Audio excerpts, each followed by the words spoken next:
Hi guys! Another day, another vlog. So, bukas nga ay may event na naman tayo. Opo, tama yung narinig mo, no? Bukas nga ay 6th year anniversary celebration ng RTC in CR, no? At syempre, invited tayo doon. At syempre, kapag ganitong mga celebration, hindi mawawala ang mga games. Or kahit ano pang eme-emeng makakadagdag ng saya ng mga tao. At syempre, lahat pala ng mga nandito ay mga trainees, trainers, at staff ng RTC in CR. At bago nga pala magsimula ang program, namigay muna sila ng mga handkerchief. At kulay pula ang nabigay sa amin. So, ito nga pala yung first day kung saan nakita ko ang iba't ibang mukha ng RTC trainees. At dito ko rin napagtanto ng dami pala namin, no? So, unang araw pa nga lang ay sumabak na agad ang mga classmates ko at iba pang trainees sa laro kung saan ito ay tinatawag na huni ng mga hayop. Kung saan magpipili ang mga grupo ng mga hayop na gusto nila at ang tunog nito ay sisigaw nila at hahanapin nila kung sino ang mga kapareho nilang tunog. At kung sino ang unang grupo na mabuo, sila ang mananalo. At alam nyo ba na hindi muna ako sumali sa larong ito dahil alam nyo naman yung boses ko hindi kalakihan, no? Kaya naman, cheerleader lang muna tayo for this laro. Babawi na lang tayo sa susunod dahil kasali na tayo sa ibang mga laro, no? Syempre, kasi hindi pwede na cheerleader at audience lang tayo, no? At ito na nga, nagsisimula na nga ang laro at super crowded nga dahil ang dami ng participants sa larong ito. Opo, tigsa 10 ba naman bawat course, no? At first place nga, sinabi ko na mahihirapan talaga sila sa paghanap ng mga kapareha nila.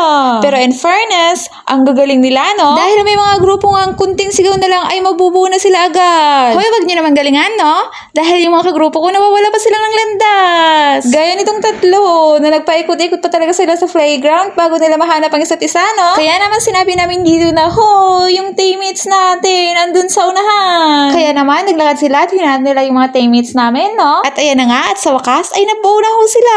Pero hindi pa dyan nagtatapos ang laro, no? Dahil first game pa lang yan. 3 days nga ang selebrasyong ito at ang ibang laro ay hindi ko na video, no? Dahil busy pa naman kami. At ito na nga yung second game na sinasabi nating tug of war, no? Kung saan sasabak na ang aming mga pambato. Yes po, sila po ang aming mga pambato. Go guys! Huwag kayong magpapatalo. Hoy, wag ganun. Dahil manalo o matalo man, okay lang yan. At least you did your best, guys, no? At syempre, nag-participate tayo sa larong ito. Baba! Go guys! Baba! Go guys!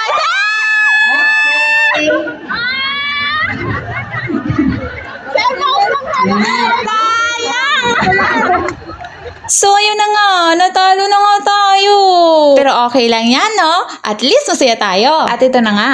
Ang laro namang ito ay patentero. Kung saan, kasali tayo dito, no? Pero hindi ko talaga alam kung kailan to. Dahil hindi ko talaga na-video ang 3 araw, no? Kaya naman random ang mga video ito. Pero actually, guys, hindi lang naman outdoor yung mga palaro dito. Kasi meron namang indoor kung saan mayroong quiz bee, poster making, darts, kung saan sumabak tayo sa darts at hindi tayo nanalo. Ikaw ba naman, first time mo maglaro ng darts, no? At alam nyo ba na wala talaga akong alam kung ano yung darts. Nalaman ko na lang nung maglalaro na ako, no? At hindi lang yan. Nakakawili din pala maglaro ng darts, no? Na para bang gusto kong araw-araw maglaro. Hoy, hindi, ganon. At marami pa talagang games ang hindi ko na video. At dito nga sa chant na ito ay wala ako, no? Pati yung mga kasama ko sa pag-video. Paano ba naman kasi, nalaman namin ng daily ng TikTok challenge video ay mamayang midnight. Kaya naman nag-rush video kami, no? At dahil dyan, kulang yung video na sinut namin. Hindi na nga namin sinunod yung script na ginawa ko, no? Pero buti na lang sa editor, ginawa niya talaga ng paraan. At dahil ginawa niya ng paraan, may na-submit kaming TikTok challenge. So ito na nga yung TikTok challenge na nire-request nyo na i-post ko daw sa Facebook, YouTube, at syempre sa TikTok. Pasensya na kayo dahil hindi ko agad na-post sa Facebook at YouTube dahil may copyright talaga siya. At kailangan ko pa siyang i-edit again, no? Para naman makita na ninyo. At ito na nga yung plinay lahat ng mga TikTok challenge video dito, no? At pumunta pa talaga ako sa huli dahil nakakahiya naman, no?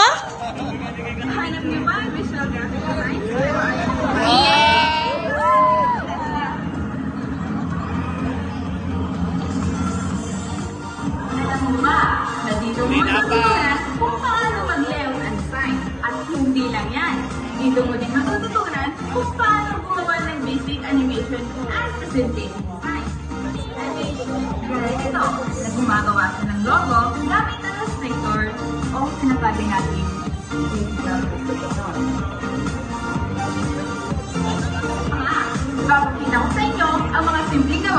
visual graphics.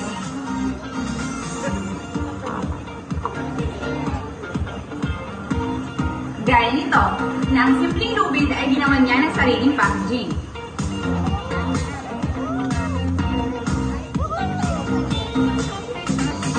Sa mga hindi mo nakakaalam, in-demand skill na po ngayon ang visual graphic design worldwide dahil sa dumarami na din ang mga nagnenegosyo.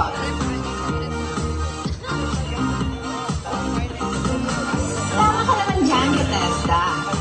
Pero kung gusto mo na unique yung logo, branding, at packaging ng business mo, hahanap ka talaga ng legit na graphic artist para maganda ang presentation ng business mo.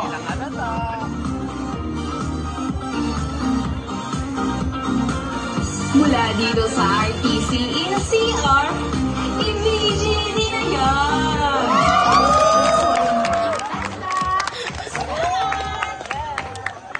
Okay, everyone.